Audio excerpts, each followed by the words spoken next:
The galaxy was dying, and everyone knew it. In the great hall of the orbital station above Valora Prime, creatures from 12 different star systems gathered together. Some had scales, some had wings, some were made of living crystal, and others floated like clouds of colored gas. They came from worlds so different that they should never have been able to talk to each other. But for 800 years they had lived in peace. They had traded. They had shared knowledge. They had become friends, all because of one person, the Queen. Queen Yuna of the Valori Empire had ruled longer than most species could remember. Her mind was connected to something called the Harmony Network, a web of psychic energy that linked billions of beings across the stars. When someone on a distant planet felt joy, Yuna felt an echo of it. When someone suffered, she knew. She used this connection to prevent wars before they started, to send help where it was needed, to keep the peace in a galaxy that had once been filled with blood and fire. But now the Queen was silent. She had not moved in 300 years. She lay in her chamber at the heart of the Crystal Citadel on Valora Prime, her silver body cold and still. The beautiful patterns on her skin, which had once glowed like the heart of a star, had faded to dull gray. Her eyes remained closed. Her mind remained empty. Without her, the Harmony Network was breaking apart. Elder Tay stood at the center of the Great Hall and looked at the assembly. He was old, even by Valori standards. His forearms hung heavy at his sides. His compound eyes, which had seen the birth and death of empires, were tired. "My friends," he said, his voice carrying to every corner of the room, "I will not give you false hope. We have tried everything. Every healer in the galaxy has touched the Queen's mind. Every scientist has studied her condition. Every priest has prayed to every god. Nothing has worked." A murmur ran through the crowd. Fear, despair, anger. "The Queen's life force grows weaker each day," Tay continued. "Our calculations show that she will die within 1 standard year.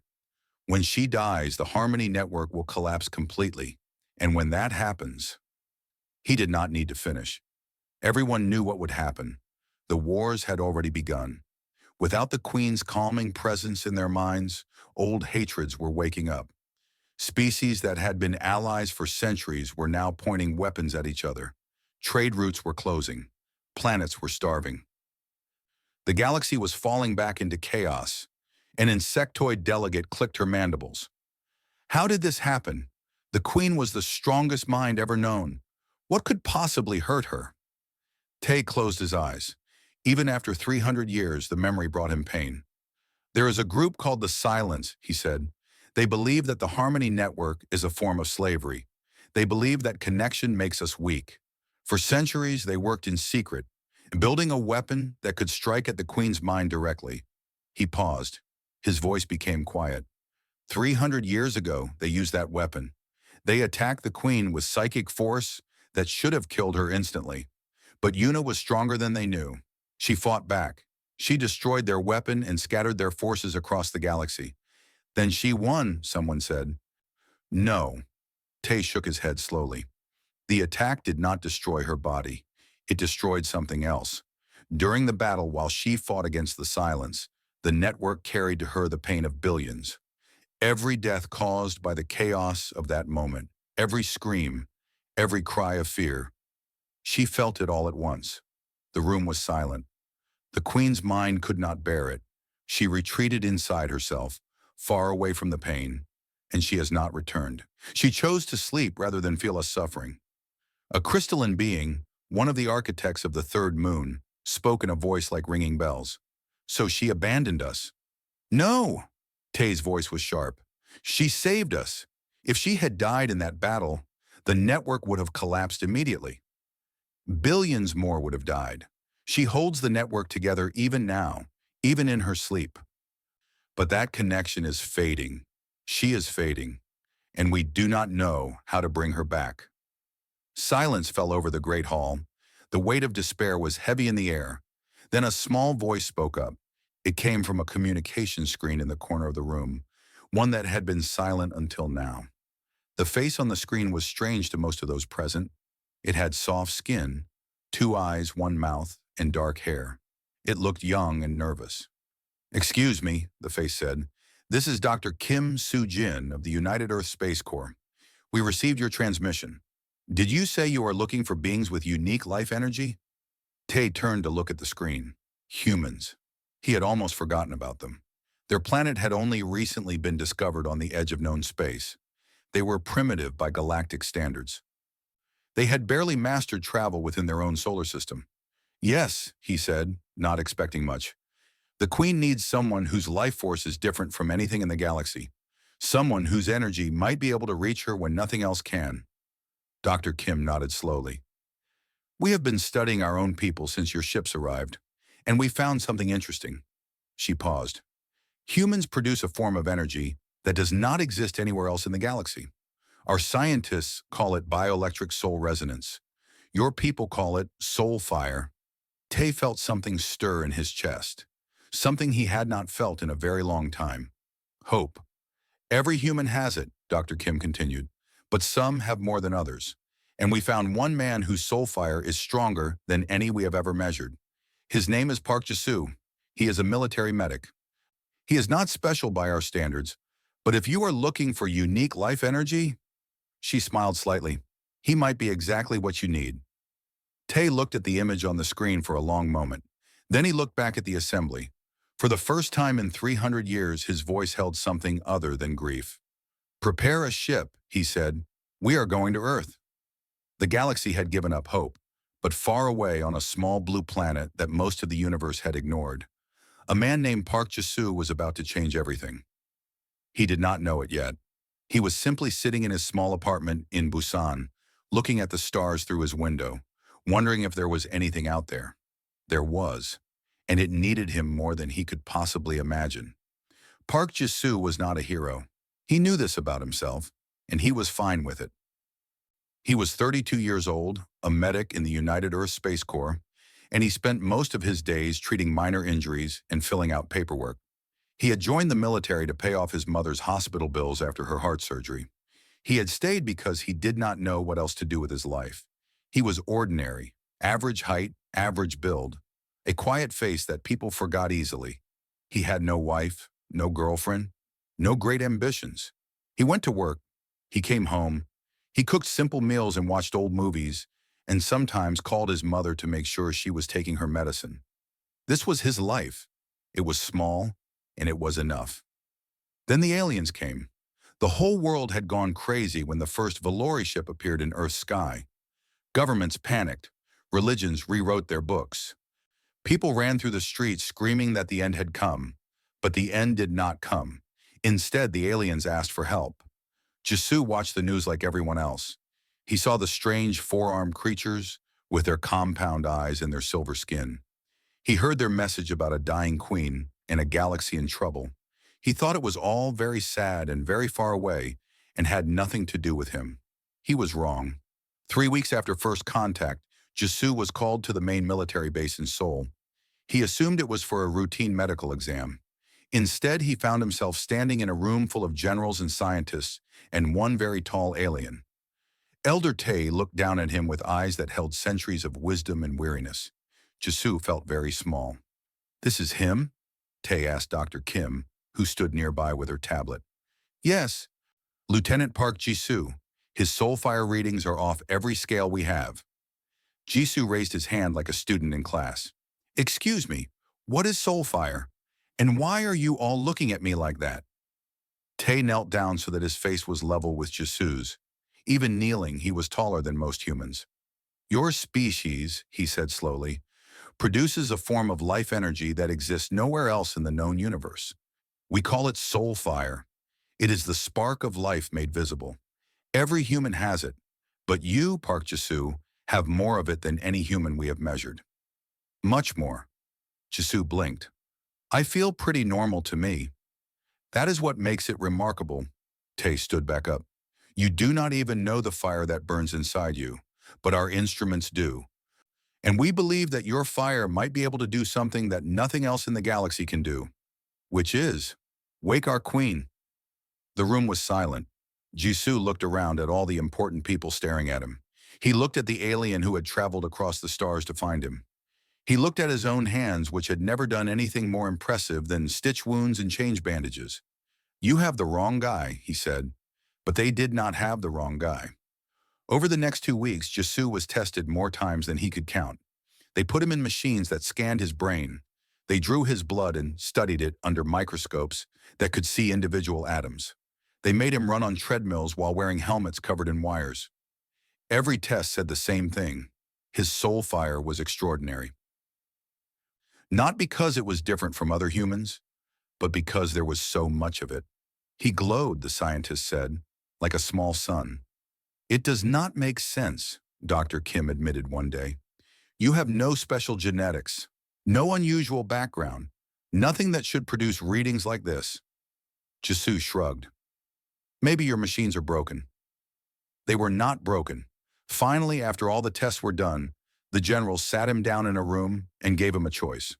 "The Valori have asked us to send you to their homeworld," General Song said. He was a hard man with a hard face, but even he looked uncomfortable. "They believe you might be able to save their queen. If you succeed, it would mean a new era for humanity. We would be welcomed into their galactic alliance.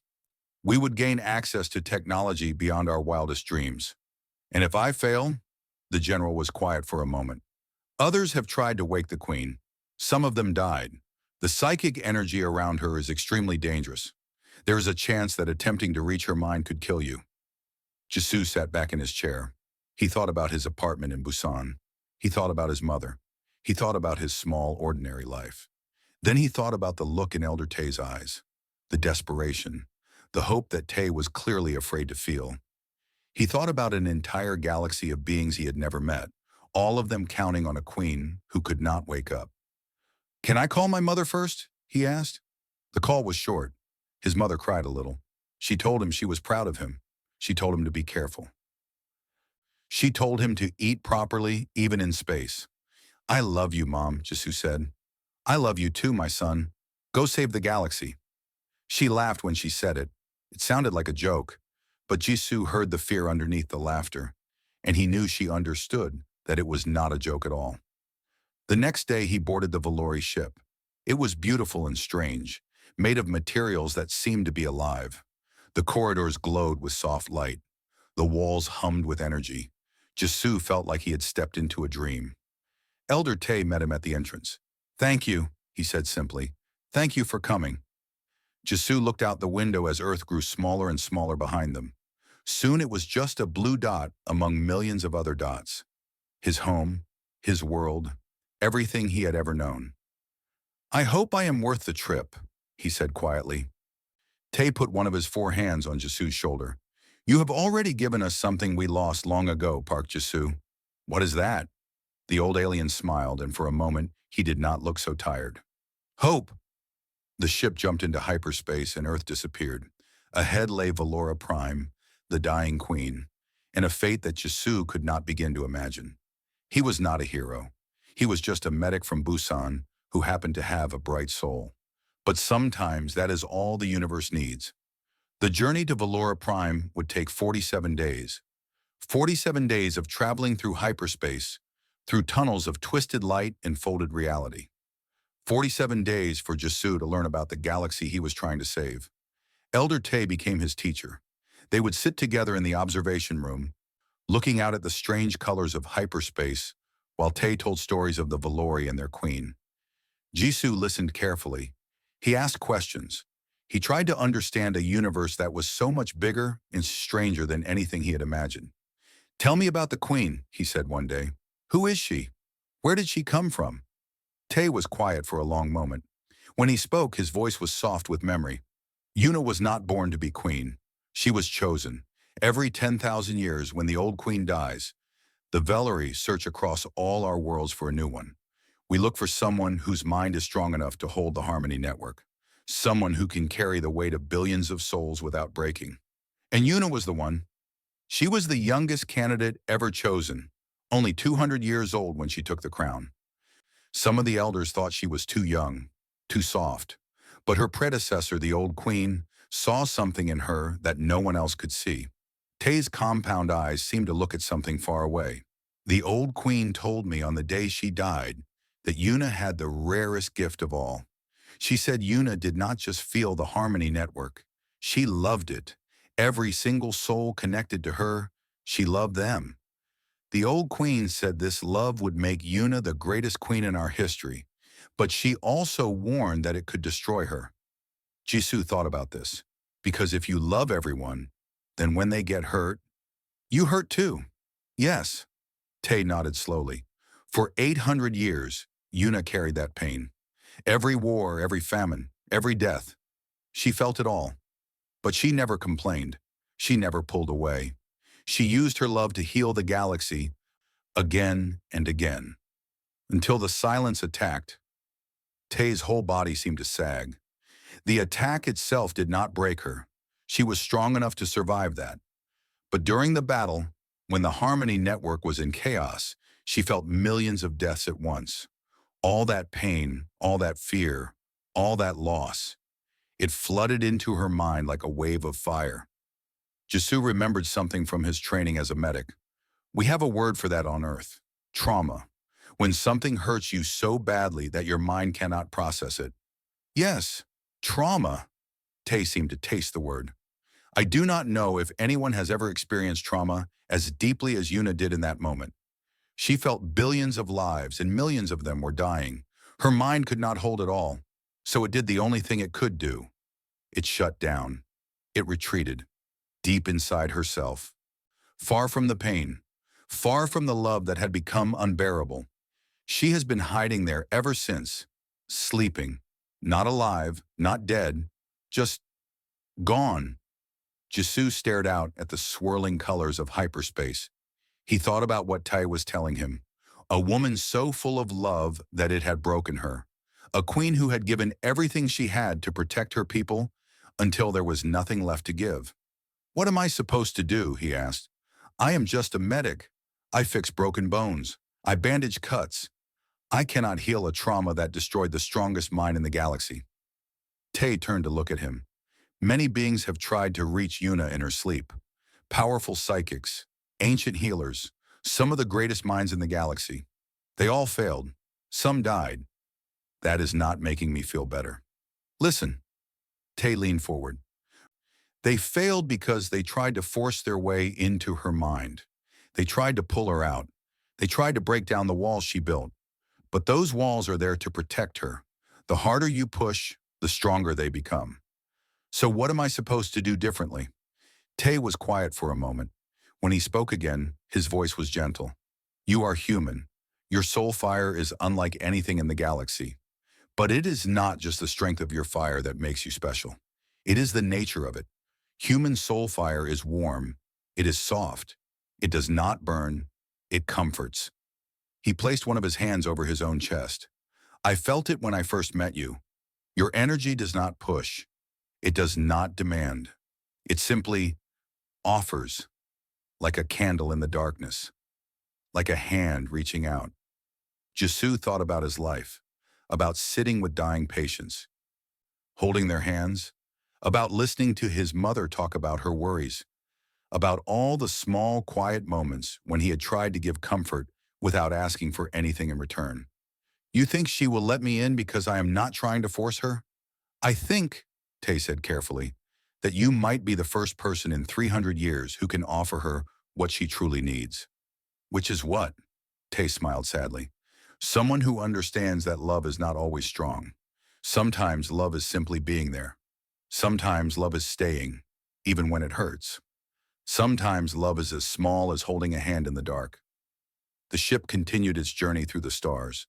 Jisoo spent his nights learning meditation techniques that Tai taught him. He practiced quieting his mind.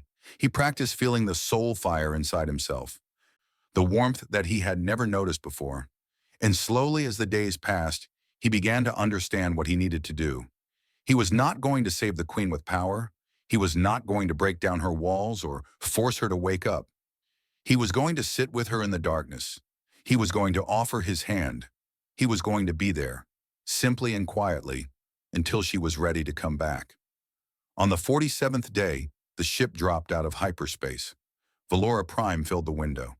It was the most beautiful world Jisoo had ever seen. Floating cities made of crystal hung in the sky. Forests glowed with inner light. Oceans sparkled in colors that had no names in any human language. But something was wrong. The colors were faded. The light was dim. The whole world looked tired, like it was holding its breath. "She is in there," Tay said, pointing to a massive structure at the center of the largest city. "The Crystal Citadel. She has been sleeping there for 300 years. Jisoo took a deep breath. He thought about his mother. He thought about Earth. He thought about all the beings in the galaxy who were counting on him. Then he thought about Yuna, a queen who had loved too much, a woman who was lost in her own darkness. "Take me to her," he said. The ship began its descent. The Crystal Citadel was older than human civilization. It had stood for 50,000 years, through wars and peace, through the rise and fall of empires. Its walls were made of living crystal that grew and healed itself. Its corridors sang with ancient music that Jisoo could feel in his bones. He walked alone. Tay had wanted to come with him, but the doctors had said no. The closer anyone got to the Queen's chamber, the more dangerous her psychic energy became. Two beings would interfere with each other. Jisoo had to go alone. So he walked through corridors of light and shadow, past murals that showed the history of the Valori. He saw Yuna's coronation, painted in colors that seemed to move. He saw her victories over enemies who threatened the peace. He saw her sitting among children of 100 different species, teaching them, laughing with them, loving them. In every picture, she was beautiful, not in a way that Jisoo could explain. It was not about her silver skin or her strange features. It was the way she looked at people, the warmth in her eyes, the kindness in her smile. He understood, looking at those pictures, why the galaxy mourned her. She was not just their ruler, she was their heart. The corridor ended at a great door made of pure white crystal. It opened silently as Jisoo approached. He stepped inside. The Queen's chamber was vast and empty. The ceiling was so high that it disappeared into darkness. The only light came from a dais in the center of the room, where Yuna lay suspended in a cocoon of soft white energy. She was smaller than he expected. In the pictures, she had seemed larger than life. But lying here surrounded by machines that monitored her fading life signs, she looked fragile. Her silver skin had lost its shine. Her hair, which was supposed to flow like liquid starlight, lay limp and dull against the dais. The patterns on her body barely glowed at all. Jisoo walked toward her slowly. With each step, he felt pressure building in his head, the psychic energy that Tai had warned him about. It pushed against his mind, testing him, warning him to turn back. He did not turn back. When he reached the dais, he stopped and looked down at her face. Her features were both strange and familiar. Not human, but not so different that he could not see the pain written there. Even in her sleep, her brow was furrowed. Her lips were pressed tight. She was not at peace. "Hello," he said softly. "My name is Park Jisoo. I came from a planet called Earth. It is very far from here.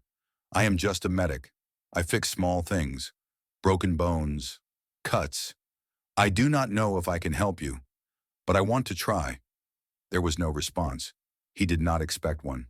He reached out and touched her temple with his fingertips. The world disappeared. One moment he was standing in the chamber. The next he was falling through darkness. There was no up or down, no light, no sound, just endless, empty void. Then his feet touched something solid, and he stopped falling. He was in a place that had no name. It was not a room or a world. It was a space inside Yuna's mind, a place she had built to hide herself from everything that hurt. It was cold here, so cold that Jisoo could see his breath. The darkness pressed in from all sides, thick and heavy, but he was not alone. He saw her in the distance, a small figure sitting on nothing in the middle of nowhere. She had her knees pulled up to her chest. Her arms were wrapped around herself. She was shivering. Jisoo walked toward her. With each step, the cold grew worse. The darkness seemed to push back against him, trying to make him stop. He felt things moving in the shadows, shapes that whispered and hissed. They told him to go away. They told him he was not welcome. They told him he would die here, like all the others. He kept walking. When he was close enough to see her clearly, his heart broke. This was not the queen from the murals. This was not the powerful ruler who had held a galaxy together for 8 centuries. This was a woman who had been hurt so badly that she could not imagine being whole again.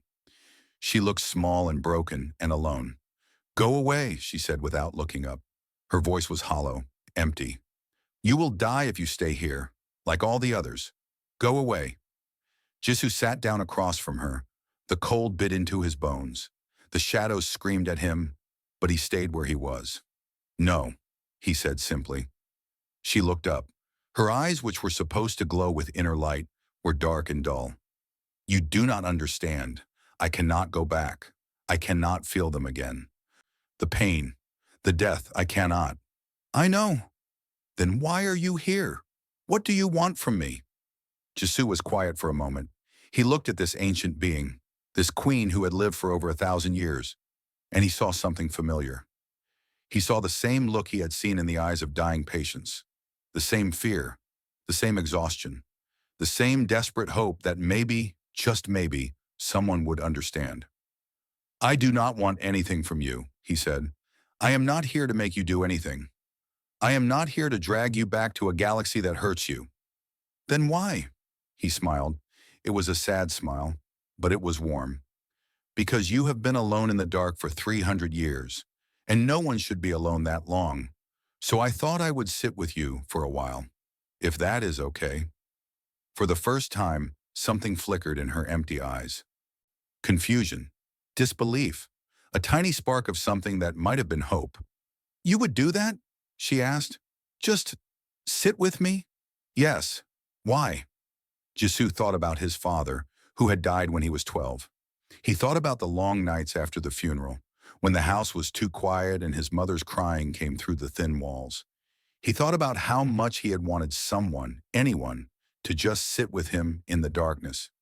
Because sometimes, he said, that is what people need. The shadows screamed louder. The cold grew sharper.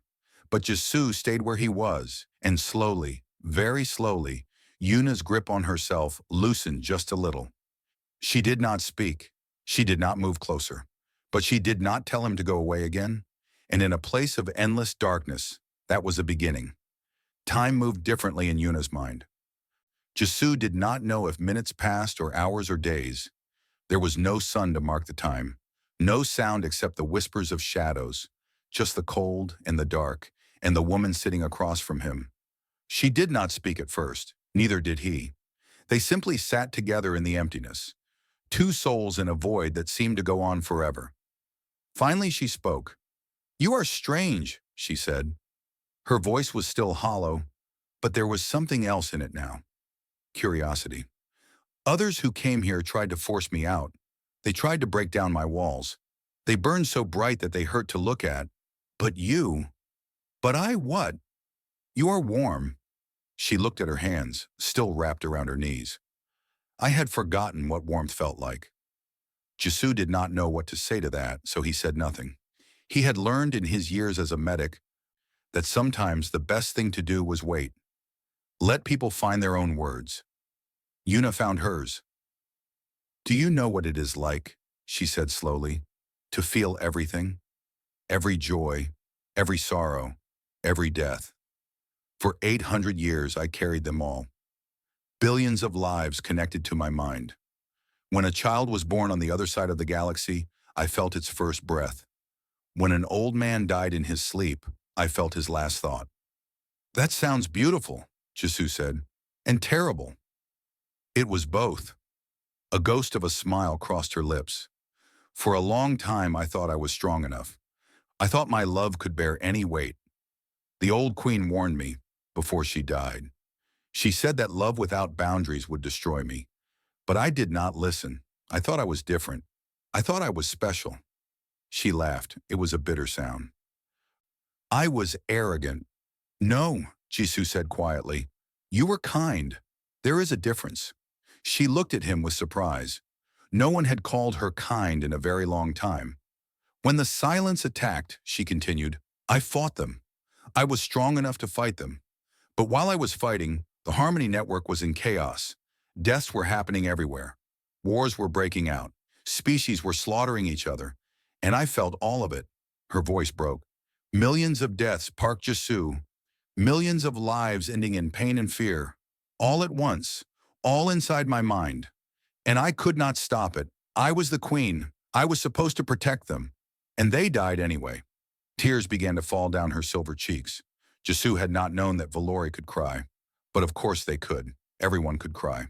I failed them, she whispered. I failed everyone. So I came here, to this place, where I cannot feel them anymore, where I cannot fail them again. Jisoo was quiet for a long moment. The shadows around them grew darker, feeding on her pain. He could feel them pressing against him, trying to push him away.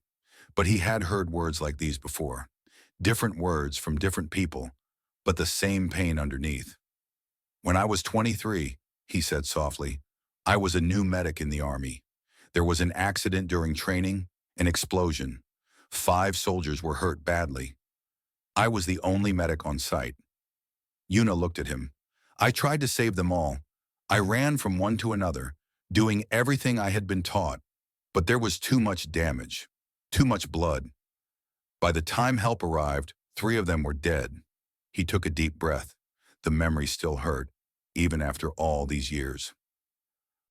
For a long time, I blamed myself. I thought if I had been faster, if I had been smarter, if I had made different choices, they would have lived. I went over that day again and again in my mind. I could not sleep. I could not eat. I wanted to disappear. What changed? One of the soldiers who survived came to see me, a woman named Mina. She had lost both her legs in the explosion.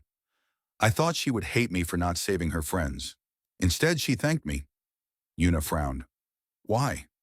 She said that I did not fail them. She said that the explosion failed them. She said that I was just one person, doing everything I could in an impossible situation.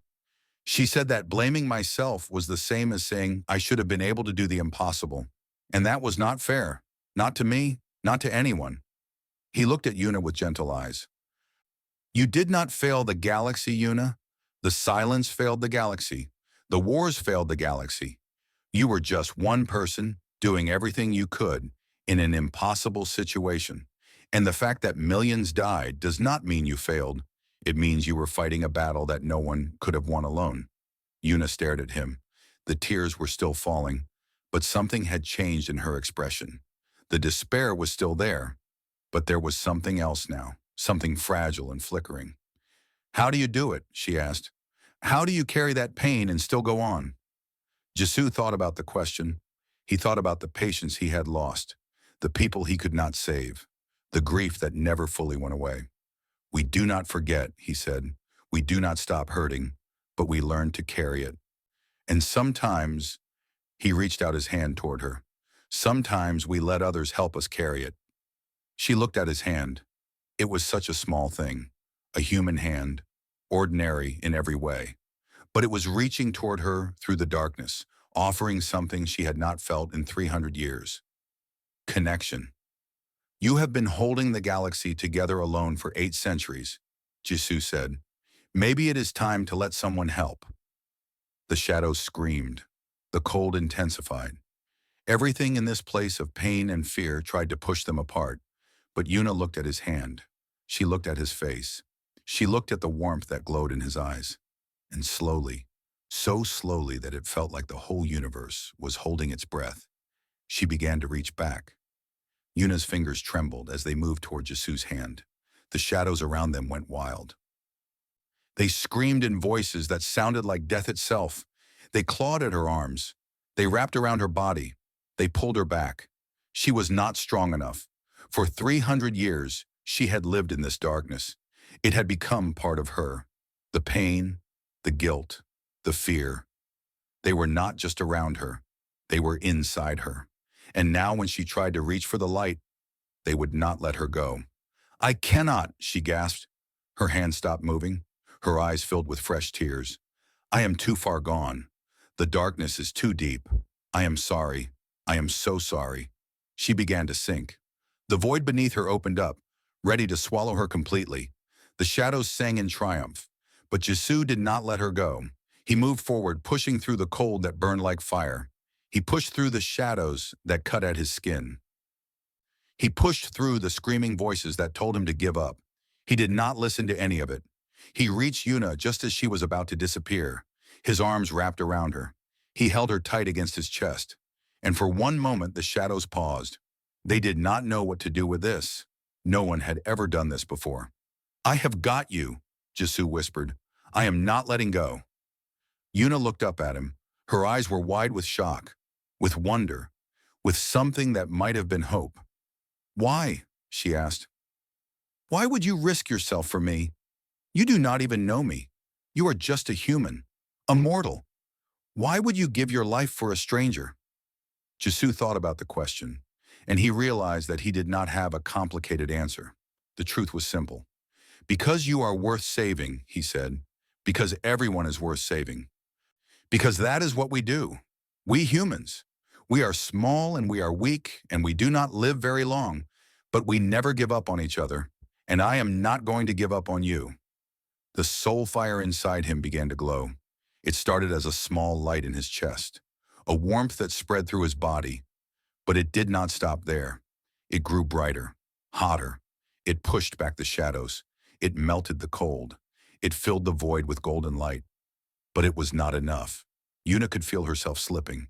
Even with his arms around her, even with his light surrounding her, the darkness was pulling her down.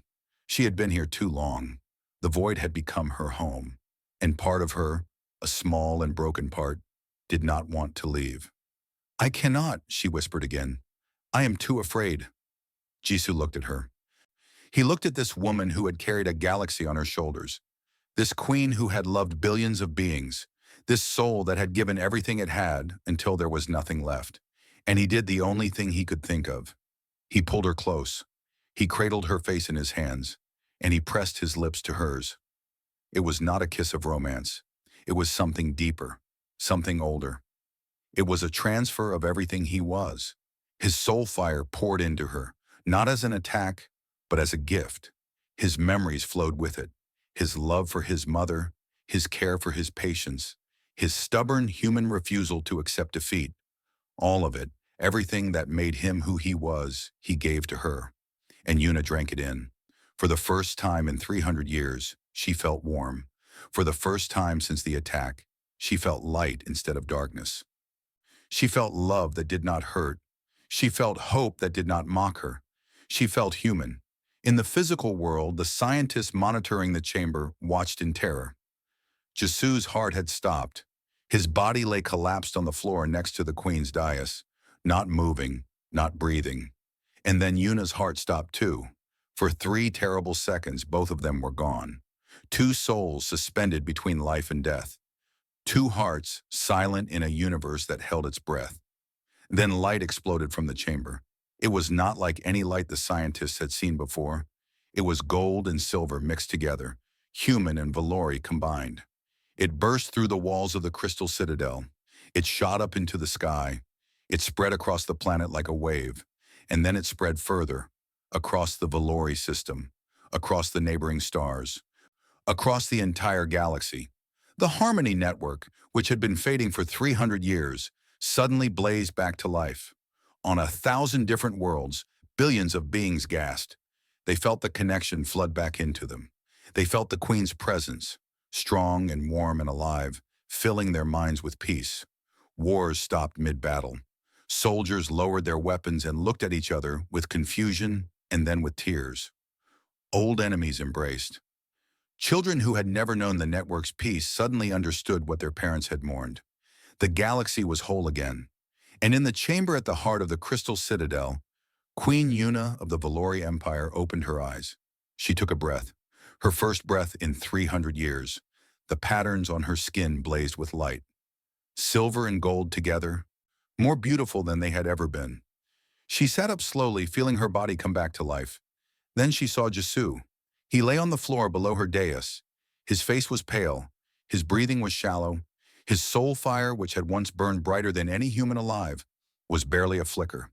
He had given too much. He had poured almost everything he had into her, and now he was dying. Yuna moved faster than she had ever moved in her life. She dropped to her knees beside him. She pulled him into her arms. She pressed her forehead against his. "No," she whispered. "No. You saved me. I will not let you die." And the queen, who had once carried a galaxy alone, began to share her fire with the human who had taught her how to hope again. the golden light mixed with silver. Two souls connected, two hearts beating together. Slowly, so slowly, the color returned to Jisu's face, and when his eyes finally opened, the first thing he saw was the most beautiful smile in the universe. He did not know how long he had been unconscious. Days, weeks, he could not tell. His body felt strange, empty and full at the same time, different than before. The room around him was beautiful. Crystal walls glowed with soft colors. Windows looked out over a city that floated in the clouds. Everything was clean and bright and peaceful. He tried to sit up. His arms shook with weakness. Easy. A gentle hand pressed against his shoulder. You have been through more than any human body should survive. It will take time to recover. He turned his head. Yuna sat beside his bed.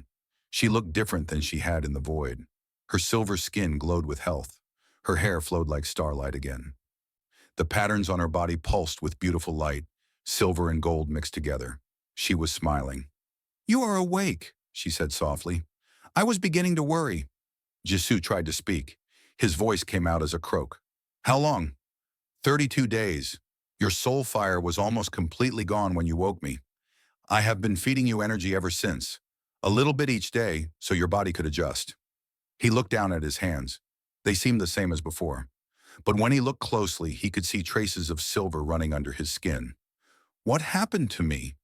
Yuna's smile became complicated, happy and sad at the same time. "When you gave me your soul fire, you gave me a part of yourself. And when I gave you mine, I gave you a part of myself. We are connected now, not like the Harmony Network. Something different. Something closer." She took his hand in hers. "Your soul fire will recover. It is already growing back, but it will never be quite the same.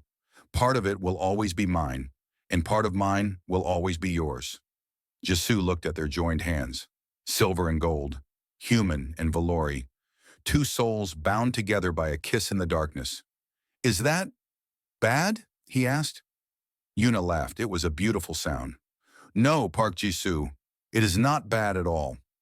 The weeks that followed were the strangest of Jisu's life. He learned that the galaxy had changed while he slept. The Harmony Network was restored. The wars had ended. The silence, the group that had attacked Yuna, had been found and defeated. Their leaders were in prison. Their weapon was destroyed. But more importantly, the galaxy had learned of humanity. Word had spread across the stars. The story of the human medic who had saved the Queen, the story of the species whose soul fire was made of hope, the story of the small blue planet on the edge of known space that had given the galaxy its light back. Humanity was no longer unknown. Humanity was famous. Elder Tay came to visit him often. The old Valori looked younger now, as if the weight of 300 years had finally lifted from his shoulders. "The Galactic Council has voted," Tay told him one day. "Humanity will be offered a seat, not as a junior member, not as observers, as full equals. Your people will have a voice in the future of the galaxy." Jisu did not know what to say. He had just wanted to help. He had not expected any of this. "I am just a medic," he said. "I did not do anything special." Tay smiled. "You saved the Queen. You saved the galaxy. You gave hope to billions of beings who had forgotten what hope felt like. And you say you did nothing special?" "I just did what anyone would do." "No." Tay shook his head.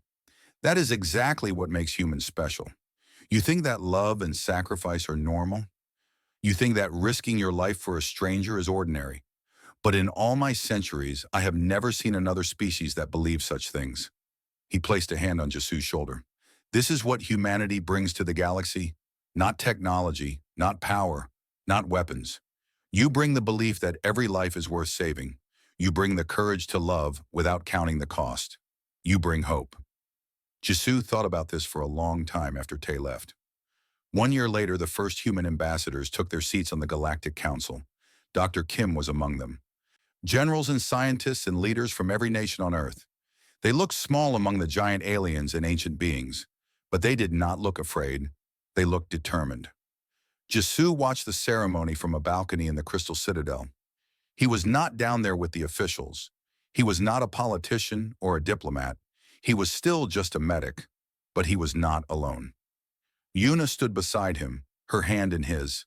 The golden traces on his skin glowed softly, matching the patterns on hers. They did not need to speak. They could feel each other's thoughts, each other's hearts. "What happens now?" he asked. Yuna looked out at the galaxy she had almost abandoned. The stars burned bright, ships traveled in peace. The Harmony Network hummed with life and love. "Now," she said, "we build something new, something that includes your people, something that mixes human fire with Valori light, something the galaxy has never seen before." "That sounds scary." "It is." She squeezed his hand. "But I am not afraid anymore. Do you know why?" He looked at her. "Because I am not alone, and I never have to be alone again." She kissed him, not the desperate kiss of the void, but something gentler, something that promised a future. Below them, the galaxy celebrated, humans and aliens together, old enemies becoming friends. Children playing games that mixed 100 different cultures. The galaxy had given up hope, but humanity never does. And now, thanks to one medic from Busan who believed that everyone was worth saving, the stars had learned to hope again. Jisoo looked at the woman he loved. He looked at the universe spread out before him. He thought about his mother back on Earth, probably cooking dinner and watching the news about humanity's great adventure. He smiled. "Let us go save the galaxy again," he said. Yuna laughed, and together, hand in hand, they walked toward the future.